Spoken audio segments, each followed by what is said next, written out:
Casi toda la tecnología actual del planeta debe su origen a inventos con un único propósito: la guerra. La innovación militar está siempre a la vanguardia de los avances tecnológicos. Y casi la mayoría de las armas letales de hoy tienen sus orígenes en inventos de la antigüedad. Esta es la historia de las máquinas mortales del mundo antiguo. La muerte en el mundo antiguo era una realidad cotidiana. Los antiguos tenían una idea de la muerte muy diferente a la nuestra. Nos gusta pensar que vamos a envejecer cómodamente hasta que muramos, mientras que para la gente de antaño, la muerte estaba a la vuelta de la esquina. En un mundo donde la muerte era una realidad cotidiana, las máquinas diseñadas para matar se hicieron cada vez más sofisticadas, como hornos que asaban vivas a sus víctimas. En el mundo antiguo circulaban muchas historias sobre la tortura. La gente oía hablar horrorizada de la creación de esas nuevas y horribles torturas. Macabras máquinas para decapitar que acababan con la vida en un instante. Entre las más grandes máquinas móviles jamás construidas en la historia, había apocalípticos rascacielos que tenía potencial para extinguir cientos de vidas en cuestión de minutos. Las antiguas máquinas de muerte han dejado su legado de horror en campos y valles hasta nuestros días. Si podían atravesar la armadura, podían clavarse en la carne, podían clavarse en los caballos. Obsesionado por inventar formas de infligir dolor y daño, el hombre ha impulsado a sus ingenieros en este campo más que en cualquier otra área. El desarrollo tecnológico en aquellos días era muy similar a lo que es hoy. Continuamente se investigaba y se construían armas útiles para los ejércitos. Hoy el equipo de descubrimientos antiguos están investigando la historia de las máquinas mortales. En los monasterios de las regiones más remotas de China, los monjes estuvieron miles de años desarrollando algunas de las máquinas para matar más sofisticadas de la historia. Pero su andadura empezó con la más sencilla. Es algo que la mayoría de la gente tiene y, sin embargo, pocos saben cómo utilizar su letal potencial: la mano humana. Si te ves en la necesidad de defenderte, tienes un 98% de posibilidades de ser desarmado, por lo tanto es más útil el uso de técnicas sin armas. Si te cogen por sorpresa, siempre tienes las manos. Ian Armstrong ha dedicado toda su vida a las artes marciales Shaolin. Es uno de los pocos occidentales que ha sido entrenado en China. Pero hasta la aplicación de la ingeniería metalúrgica, los luchadores de Kung Fu y los asesinos de la antigua China no maximizaron su potencial para matar. En China, solo hay que remontarse a la década de 1950, cuando el bandolerismo todavía existía. La mayoría de bandidos utilizaban el tipo de armas que vemos aquí. Si alguien te atacaba con una de estas cosas, tenías que ir bien armado o estabas en gran desventaja. Un arma pesada como esta era muy eficaz contra un oponente armado. Aunque llevara un casco de metal, probablemente esto lo atravesaría. Y en caso de que no lo atravesara, podría aplastarle el cráneo o romperle el cuello. La avanzada tecnología de las armas de Kung Fu se hizo más compleja, tanto que muchos creen que ni siquiera existieron. Lo que tengo aquí es mi interpretación de un extraño y misterioso dispositivo chino. Ahora se le llama la guillotina voladora. El nombre original en chino era la derramadora de sangre. Estaba pensado como dispositivo de decapitación. Solo tenemos algunas vagas referencias sobre este artilugio procedentes de fuentes japonesas y al parecer era utilizado por un cuerpo de élite de asesinos. Tiene aspecto de platillo volante y está compuesto de varias partes. El disco superior está suelto y está unido a la parte inferior por una lámina de tejido. La idea era lanzarlo o colocarlo sobre la cabeza de la víctima. Esta parte caía por su propio peso y quedaba sujeta por la tela.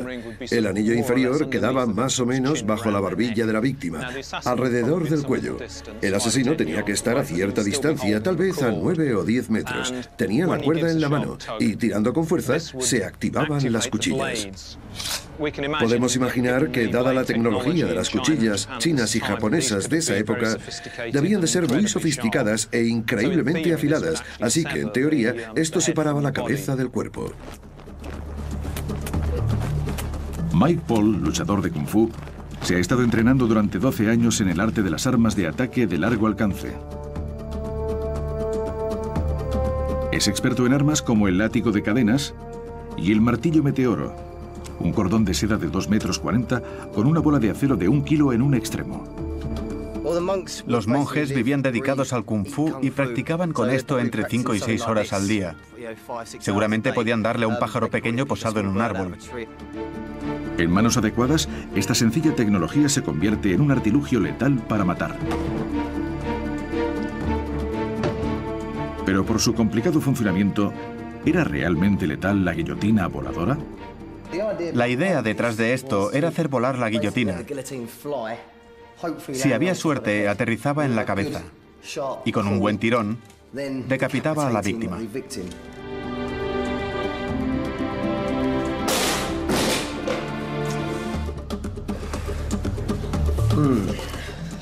Yo no creo que puedas acercarte a alguien y sorprenderlo con esto. Estoy seguro de que para utilizarla había que acercarse sigilosamente escondido entre los matorrales, subirse a un árbol y dejarla caer sobre la cabeza, no lanzarla. Subirse a un árbol y dejar caer la guillotina en la cabeza, y luego bajarse para tirar y decapitar. La demostración de Mike ha constatado que el arma podría haber sido utilizada para matar. Sin embargo, también ha dejado claro que el dispositivo no era práctico, excepto en situaciones muy específicas. Pero el maestro de Kung Fu, Ian Armstrong, cree que la naturaleza mítica, misteriosa y excesivamente complicada de la máquina es lo que le daba su poder. El éxito de la guillotina voladora viene del hecho de que era un misterio. Nadie había visto ninguna. Para crear terror era necesario ese halo de desconocimiento. Corría el rumor de que había asesinos con guillotinas voladoras cortando la cabeza de la gente. Si se encontraba un cadáver sin cabeza, se deducía que alguien había usado una guillotina voladora, y así se creaba un arma de terror. En cierto modo, como arma de terror, tendría un inmenso efecto psicológico. La sola idea de estar cerca de esas cosas pondría nerviosa a la gente. La amenaza de dolor y muerte puede ser tan poderosa como un arma que cause bajas. El hecho de que la gente hablara de ellas era muy importante. Los antiguos difundían continuamente fantásticos rumores de dolor y sufrimiento.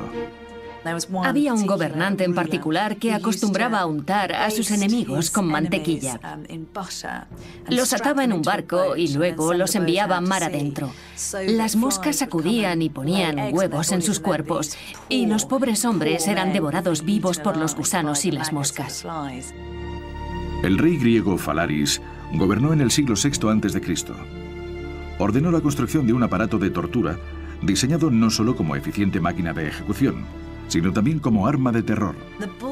El toro era algo que convirtió la tortura en una forma de arte, y se cree que el tirano encargó a un inventor que construyera un toro de metal. En el toro se metían 6, 7, 8, 9 o 10 enemigos. El toro se calentaba por debajo. Por supuesto, los hombres quedaban atrapados en el interior, y en realidad era un horno con forma de toro.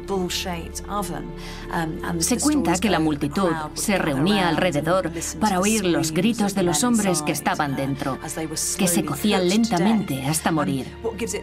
Lo que le daba su terrible sofisticación eran unos tubos que hacían que los gemidos de los hombres al morir sonaran como los bramidos de un toro. Era como convertir la muerte en una horrible representación, en una obra teatral. Igual que la guillotina voladora, el toro era tan famoso como eficaz. El potencial de terror de máquinas como esas se basaba en el misterio que las rodeaba y en su uso. Pero había otro sistema de armas del mundo antiguo que estaba envuelto en el misterio. Los secretos del fuego griego se han perdido en el tiempo. El equipo de descubrimientos antiguos está investigando esta antigua arma secreta. Esto es un lanzallamas de fuego griego que no se había utilizado en más de 500 años. Pero esta noche Richard Whitley desatará toda la potencia de esta arma letal. Las máquinas de muerte solían estar rodeadas por mitos, fábulas y la propaganda extendida por el inventor para aterrorizar a sus enemigos. Hoy, las armas más valiosas de los ejércitos son altamente clasificadas. Sin embargo, hace unos 1000 años, había un secreto militar más explosivo que cualquiera de los que se custodian ahora en el Pentágono. Un arma tan secreta que sus inventores se llevaron sus misterios a la tumba. Los bizantinos se aseguraron de que no fuera de dominio público. No querían que este material se utilizara contra ellos. El arma estaba controlada por los emperadores bizantinos, la superpotencia del Mediterráneo durante todo el primer milenio. Y la utilizaron como un arma secreta cuya tecnología se perdió. Fue uno de los grandes misterios del mundo durante 1000 años. El Imperio bizantino prendía fuego a todos los barcos de guerra que intentaban tomar Constantinopla. Fragmentos de mensajes y textos antiguos que datan del siglo VII cuentan terribles historias sobre un compuesto químico conocido como fuego griego. Todavía no sabemos qué es el fuego griego, pero sí sabemos que aterrorizó a búlgaros, rusos, árabes y turcos durante 1000 años. Era uno de los mayores sistemas armamentísticos de la historia de la guerra, porque nadie tenía acceso al secreto, nadie tenía una contraarma y siguió utilizándose en la era de la pólvora. El fuego griego se podía utilizar en una gama de sistemas de armas. El agente podía ser usado como combustible para lanzallamas o incluso en las antiguas granadas incendiarias. Sin embargo, los secretos para hacer la sustancia han estado perdidos durante siglos.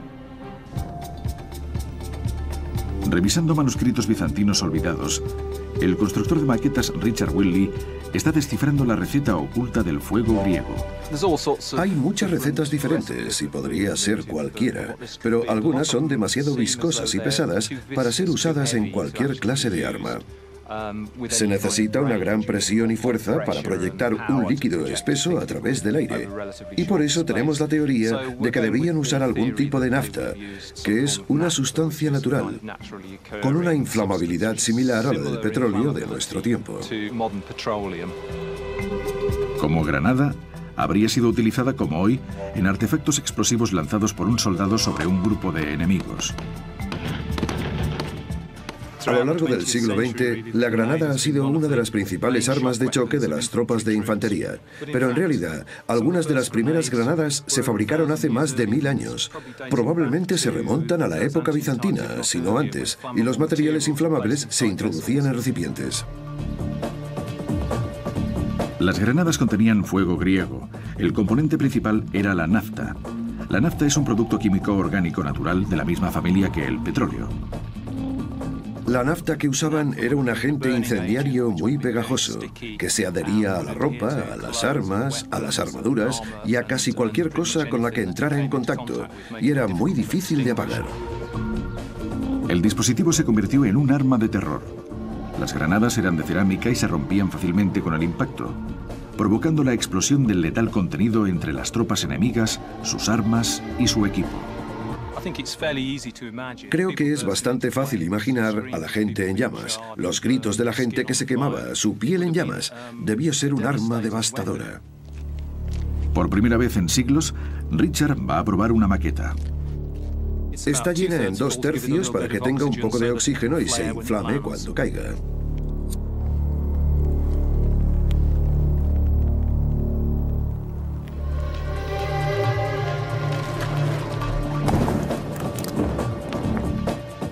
Miles de granadas incendiarias de nafta debían provocar el pánico en el campo de batalla.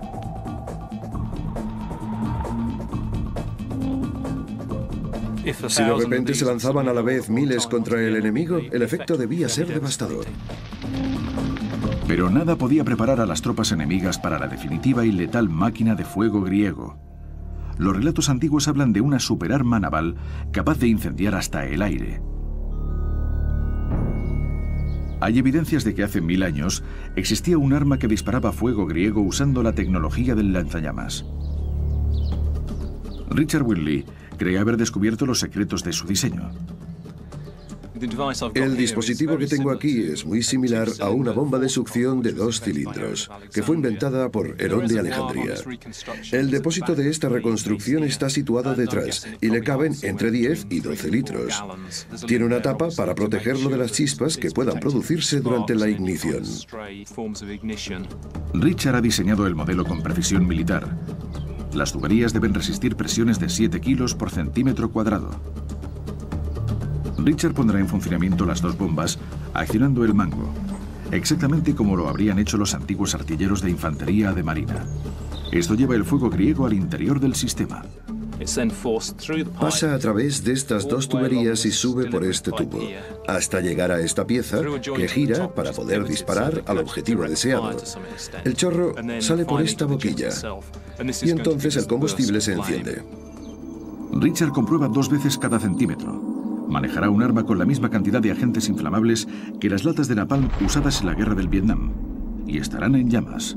Hemos instalado un tanque de agua. Vamos a situar un blanco de madera que representará el costado de un barco. Esperamos que la llama que proyecte este dispositivo sea de entre 6 y 9 metros. Sin embargo, es una estimación. Nadie ha manejado un lanzallamas de fuego griego desde hace más de 500 años. Después de horas de controles de seguridad, ha llegado el momento de poner a prueba la máquina del fuego griego. Este es el experimento más peligroso que Richard ha llevado a cabo. Richard confía su seguridad a la sabiduría de los ingenieros de la antigua Bizancio. Exactamente igual que los modernos lanzallamas, la máquina tiene una antorcha encendida delante de la boquilla. Esta llama es la que enciende el agente inflamable cuando se dispara hacia el enemigo. Ahora Richard va a poner a prueba sus meses de cuidadosa planificación.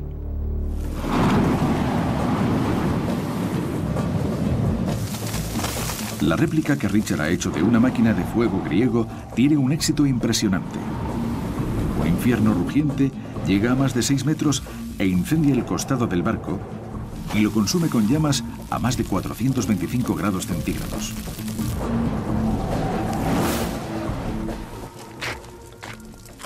Ha sido increíble. Desde donde yo estaba ha sido totalmente devastador. Habría sido aún más espectacular viéndolo venir directamente hacia ti. A bordo había materiales inflamables y la madera prendía enseguida. Creo que con esta demostración podemos entender por qué en el mundo antiguo la gente se aterrorizaba ante estas armas. El fuego griego era tan potente que seguía ardiendo bajo el agua. Más de un milenio después de que fuera descubierto el fuego griego, el equipo de descubrimientos antiguos ha demostrado que los bizantinos tenían un aparato que les daba un impresionante poder armamentístico.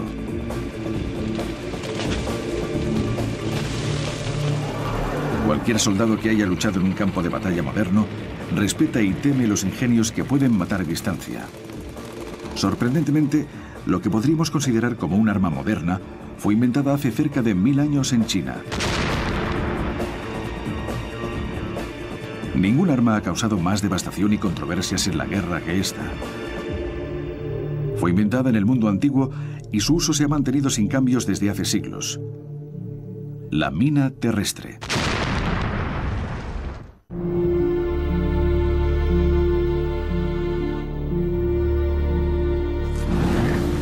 Los aparatos creados a lo largo de la historia para causar muerte están entre los inventos más sofisticados de todos los tiempos. Hay un invento que ha aterrorizado a soldados y civiles durante siglos. Hoy, el arma todavía tiene el poder de causar controversia porque no elige a sus víctimas. El arma ha mutilado y matado indiscriminadamente durante cientos de años. Ese arma es la mina. Hay 2 tipos de minas terrestres. Una de ellas se usa contra vehículos, la otra, históricamente, contra personas.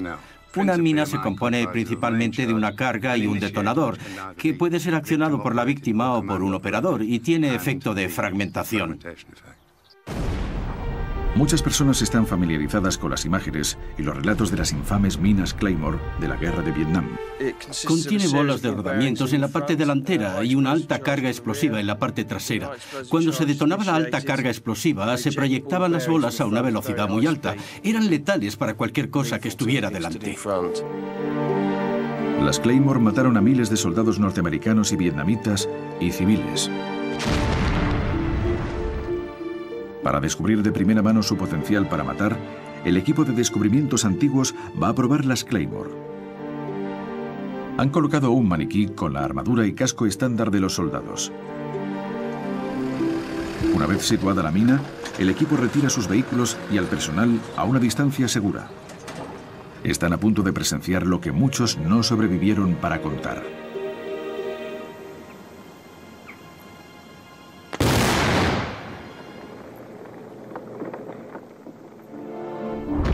El equipo ya puede analizar los daños.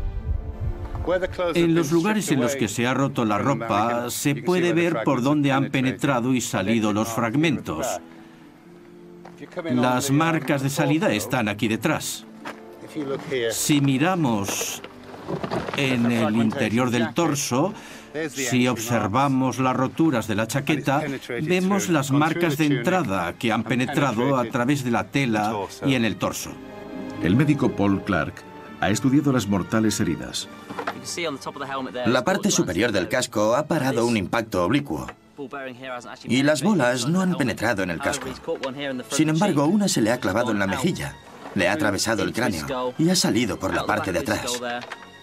Incluso ha salido a través del casco de acero. Así que probablemente lo habría matado. Pero hay pruebas de que había minas miles de años antes de la guerra de Vietnam. Cuando se habla de minas terrestres, la gente piensa automáticamente en el siglo XX y posiblemente en el XIX, pero creemos que el manual chino de explosivos fue escrito en la década de 1380 y ya describe dispositivos muy sofisticados. Richard Winley ha creado un modelo de esta antigua máquina de muerte. Arrojaban bolas de hierro fundido selladas con un tapón de madera. Las llenaban de pólvora y posiblemente añadían algún material de fragmentación. Y la idea era que como el hierro fundido es un material muy frágil y revienta, se hacía pedazos. Estas piezas muy calientes de hierro fundido llegaban a enormes distancias y causaban estragos en cualquier cosa que se interpusiera en su camino. Y no solo eso, sino que además la explosión era enorme. Las Claymore se pueden activar de dos maneras: por la acción de una persona que las pise o porque un soldado active la mina. Las minas chinas se basaban en la misma idea. En el manual de manejo de explosivos también se menciona un dispositivo de disparo a distancia.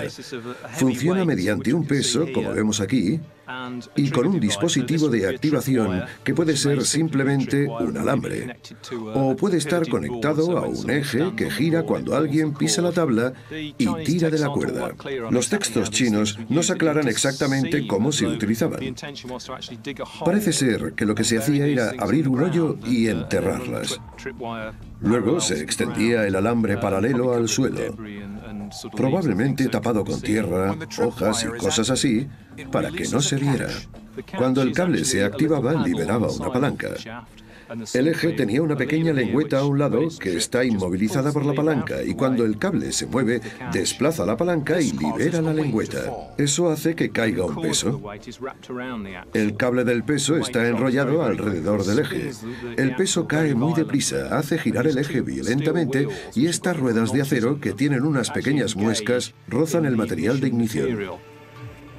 Cuando las ruedas giran, rozan el material conocido como fragmentos de pirita y se produce una chispa. Esta chispa enciende la mecha del explosivo. Richard pone el modelo en manos de un experto en explosivos, Charlie Adcock. Este es el primer modelo de mina terrestre china que veo. Así que será interesante ver cómo funciona. Voy a llenarla de pólvora negra, que es el verdadero nombre de la pólvora. Es una combinación de nitrato de potasio, azufre y carbón, que es con lo que se cree que se llenaban en la época. El equipo de artificieros monta la mina de 700 años de antigüedad, empleando los mismos métodos utilizados por los zapadores de la antigua China. Armada. 3, 2, 1.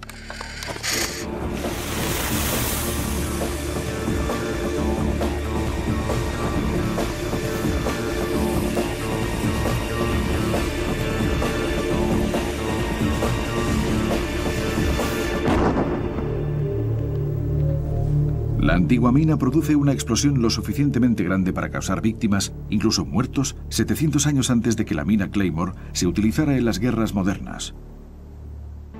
Incluso las minas Claymore que se usaron en Vietnam utilizaban un dispositivo muy simple, un alambre. Si alguien lo pisaba, se movía, detonaba y ¡bam!, volaba. Así que a todos los efectos, el propósito era el mismo que hace 700 años.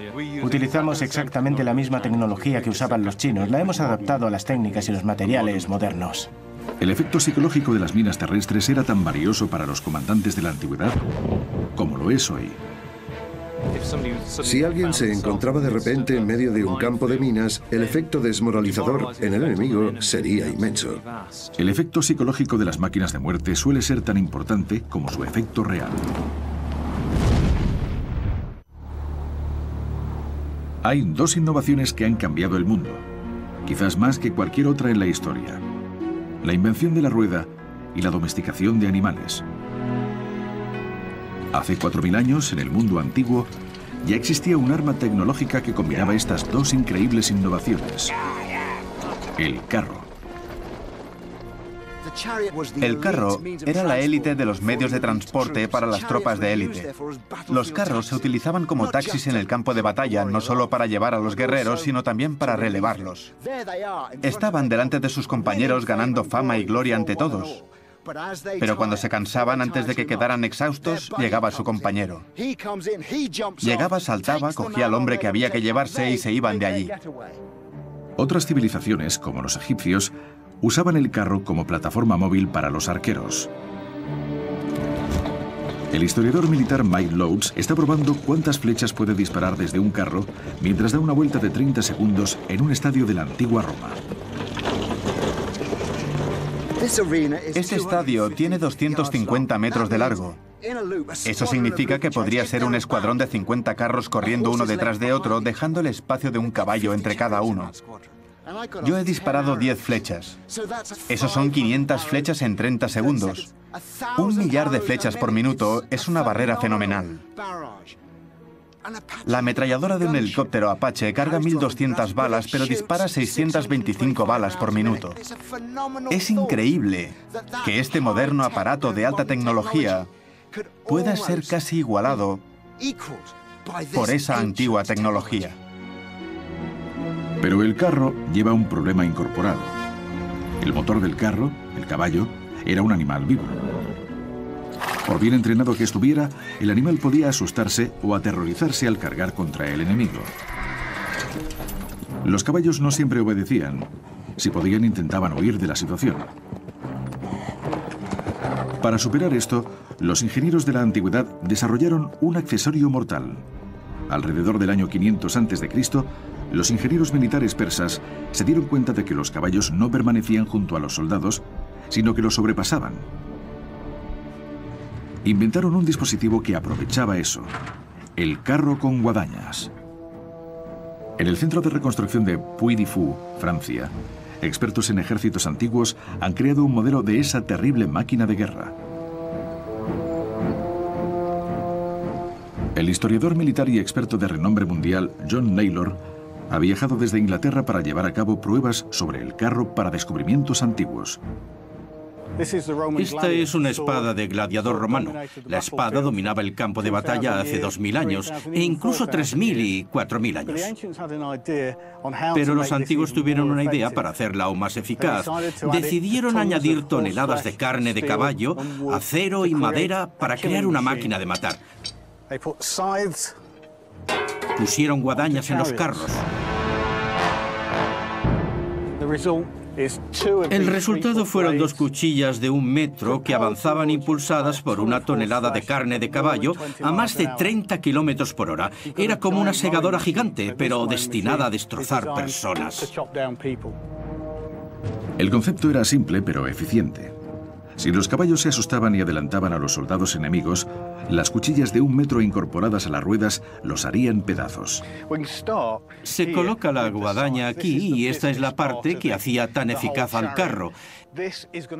Esto cortaba las piernas de los hombres, pero lo que las hacía tan eficaces eran los caballos, una pesada masa de músculos y huesos con gran fuerza, así que eran como un martillo con aristas afiladas, el tipo de cosa que destrozaría un grupo de macedonios.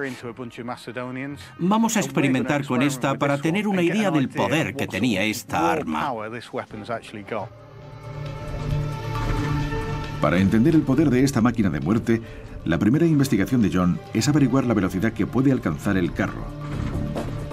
Un especialista acelera el carro alrededor del estadio. Este aparato es muy apreciado por los agentes de policía para poder sancionarnos. No sé si se puede poner una multa a un carro por exceso de velocidad, pero vamos a averiguarlo.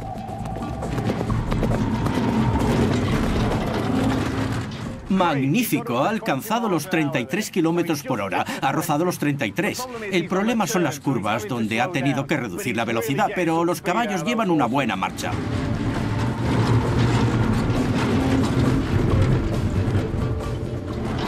Genial, ha llegado a 38,5 kilómetros más por hora. Ha perdido velocidad en la curva. 38 kilómetros por hora es mucha velocidad con tanto peso. Estoy seguro de que cuando lo probemos contra objetivos sufrirá daños importantes. Una máquina de 1 tonelada y unos caballos corriendo a 38 kilómetros por hora. Debía de ser un espectáculo aterrador para la infantería enemiga. La hipótesis de los ingenieros persas era correcta. Se podía entrenar a los caballos para que corrieran al lado de los soldados enemigos y los hicieran pedazos. Bueno, he encontrado un valiente voluntario que está dispuesto a enfrentarse al especialista que conducirá el carro. Vamos a darle ventaja al carro para que los caballos vayan lo más deprisa que puedan y luego irá hacia el maniquí y esta guadaña intentará cortarle las piernas. Este es el experimento definitivo de un carro con guadañas.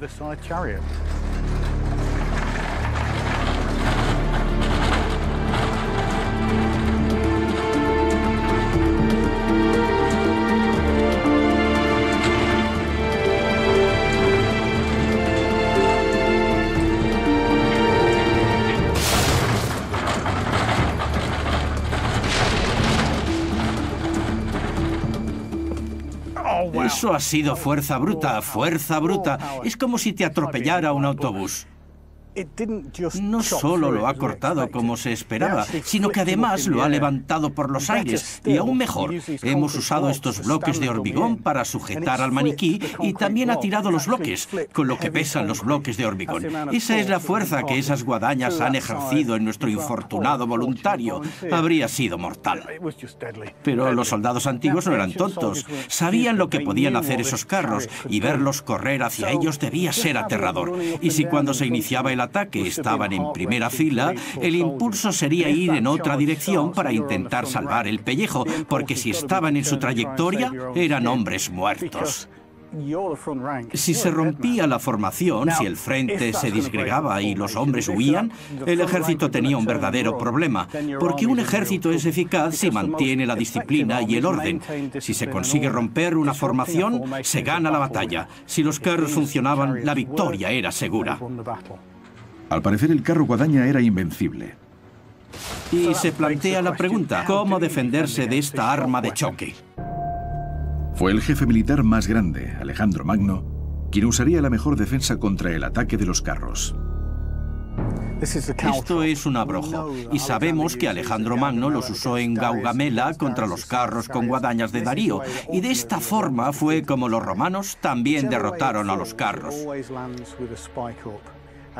De cualquier modo que caiga, siempre cae con un pico hacia arriba. El pico se clavaba en las pezuñas de los caballos y detenía el ataque. Hemos pasado un día increíble en este fantástico escenario, jugando con carros con guadañas y viendo lo que pueden hacer. Y eso confirma lo que los antiguos escribieron y nos dejaron. Sabemos que era un arma con un poder enorme en el campo de batalla, pero ahora también sabemos que podía ser derrotado. No era el arma definitiva, pero sí una de las más letales. Pero de todas las máquinas letales investigadas por el equipo de descubrimientos antiguos, hay una que combina todos los aspectos esenciales de las demás. Armada con cientos de catapultas y tripulada por miles de soldados, el mundo antiguo creó la mayor arma terrestre movible de la historia. Era tan grande y tan bien armada que incluso su nombre era más impresionante que el de cualquier otra máquina de muerte. Se llamaba Helépolis, la conquistadora de ciudades. Armas antipersonas, misiles tierra-aire, zonas minadas. Cada dispositivo militar tiene un nombre que revela su uso y su táctica. Y no había ninguna máquina en la antigüedad cuyo nombre indicara mejor su propósito que esta. La mayor máquina de muerte de la historia. Era tan grande y llevaba tantas armas que la llamaban la conquistadora de ciudades. El mes de junio del año 323 a.C. vio morir a uno de los generales más grandes de la historia, Alejandro Magno. En tan solo 8 años había expandido sus dominios y de poseer unos cuantos valles del norte de Grecia, se adueñó de todo el mundo conocido. Conquistó cientos de naciones, unos 5 millones de kilómetros cuadrados, una hazaña jamás lograda antes o después. Alejandro Magno había muerto. Quedaba un vacío de poder en el mundo conocido. Ese hombre había creado un vasto imperio y, por supuesto, la gran pregunta era, ¿quién lo heredaría? A su muerte, sus generales lucharon por el control de este imperio colosal y virgen. Había 3 poderes rivales que luchaban por el dominio del Mediterráneo oriental. Los macedonios dirigidos por Antígono y Demetrio, los seleucidas y los ptolomeos en Egipto luchaban por importantes posiciones estratégicas. El conflicto tuvo lugar en el Mediterráneo oriental. Por todas las rutas comerciales se transportaban joyas, especias de Oriente y cereales del fértil valle del Nilo a los centros urbanos de Grecia y Roma. Quien controlaba las islas controlaría el imperio. Y una isla en particular se encontró en el centro de la lucha por el poder de mayor alcance que vivió el mundo antiguo: la isla de Rodas. Rodas era el lugar perfecto para controlar el comercio por vía marítima. El comercio por vía marítima daba dinero y el dinero daba poder. En el 304 a.C., Demetrio el sitiador, líder de los macedonios, emprendió la conquista de Rodas. No sería fácil. Como la mayor parte de los principales puertos del mundo antiguo, Rodas era una ciudad fortificada y las fortificaciones reflejaban la importancia de su posición. Eran grandes, altas y de gruesos muros. No se podía saltar por encima de ellos, no se podían rodear, no había manera, había que hacer un agujero en las murallas. Demetrio propuso la construcción de la máquina de asedio más grande y poderosa de la historia: la Helépolis. Lo sensacional de la Helépolis fue la idea de construir una plataforma móvil tremendamente alta y fuerte que se pudiera acercar a los muros de la ciudad y utilizarla para derribar los elementos de la muralla, situar las tropas al lado y superar las defensas de la ciudad. La torre tenía 40 metros de altura y 20 de ancho. Así que el peso era tremendo. Debía de pesar más de 150 toneladas. Pero a pesar de su enorme tamaño, este coloso era sorprendentemente maniobrable. Contaba con 8 ruedas, cada una con un diámetro de 4,5 metros. En total, Demetrio necesitaba 3.400 personas solo para moverla. A bordo había un arsenal del que cualquier general de la antigüedad habría estado orgulloso. El poder armamentístico de la Helépolis era mayor que el de cualquier otra máquina de asedio de la historia, y estaba cubierta por el sistema de defensa más avanzado que se había inventado.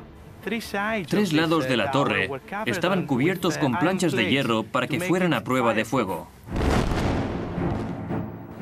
Richard Willey está investigando las propiedades antiignífugas del blindaje de la Helépolis. Tenemos descripciones aproximadas de los primeros escritores romanos, como Vitruvio, sobre la forma en que se construían esas torres. Lo que he hecho aquí es intentar simular la parte alta de la torre donde la construcción debía de ser más ligera.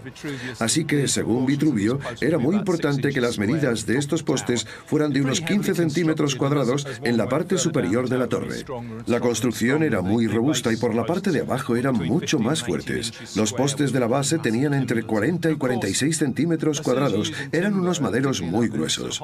Pero, por supuesto, como se utilizaba madera, sobre todo en los climas calurosos y secos, eran muy vulnerables al fuego. Y por eso, Demetrio ordenó cubrirlas enteramente de placas de metal. Richard va a probar su resistencia a las granadas de fuego griego. Hemos hecho una versión ligeramente diferente del fuego griego. Esto es un sustituto de la nafta, con brea y otras sustancias oscuras y pegajosas. La idea es lanzarlas contra el blindaje para ver si estalla en llamas y ver si las placas lo soportan o si sufren algún desperfecto.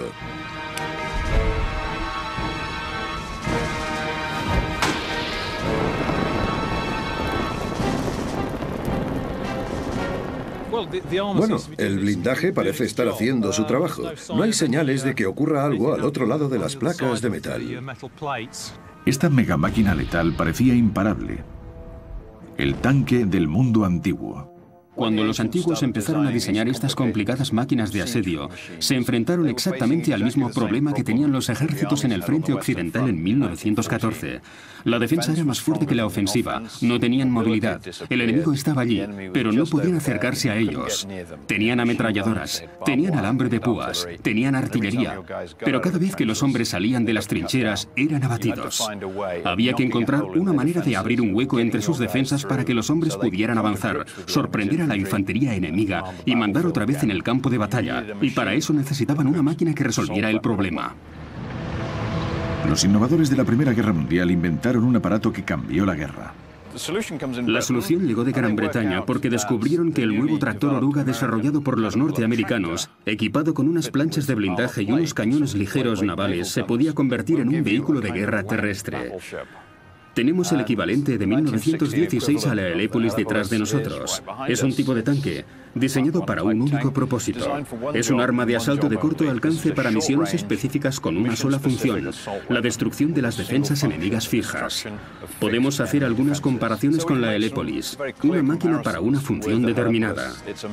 Avanzaba, atacaba las defensas fijas, superaba lo mejor con que contaba el enemigo y daba a los hombres de la infantería la oportunidad de enfrentarse a ellos. Pero como los tanques de la Primera Guerra Mundial, la Helepolis tenía defectos. No se movía bien hacia atrás, era fácil de derribar. Si se cavaba una zanca lo suficientemente amplia caía dentro. Y como se tardaba mucho tiempo en mover una torre de 5 pisos con grandes ruedas de madera y cubierta de planchas de hierro, no sorprendían a nadie cuando avanzaban hacia las murallas. La Helepolis era demasiado grande y demasiado pesada para ser eficaz. Como no podía moverse con rapidez, no llegaba a tiempo en caso necesario, ni podía retirarse si era atacada. La Helepolis era una gran idea, pero por supuesto no funcionaba. Era demasiado grande, demasiado engorrosa. Hay relatos muy divertidos de los habitantes de Rodas que dicen que arrancaban las placas de metal de los flancos y prendían fuego a la madera. Era como un enorme elefante blanco. Demetrio abandonó la máquina y el asedio, y no consiguió conquistar Rodas. Y abandonó allí el equivalente a millones de euros en hierro y madera. Yo creo que la Helepolis habría sido más eficaz si hubiese aparecido de repente, si la hubiesen visto aparecer ante sus ojos. Pero Demetrio la construyó allí mismo, delante de las murallas de la ciudad. Tal vez se familiarizaron demasiado con ella, y Demetrio no consiguió provocar la sensación de terror que pretendía. Desde máquinas del tamaño de un edificio a aparatos que podían caber en un bolsillo, las antiguas máquinas de muerte eran tan diferentes como los hombres que las inventaron. Algunas fueron responsables de acabar con miles de personas. Otras funcionaban rodeándose de una atmósfera de terror tan poderosa como su potencial para matar. Muchos generales e inventores lograron construir armas letales, pero algunas fueron abandonadas.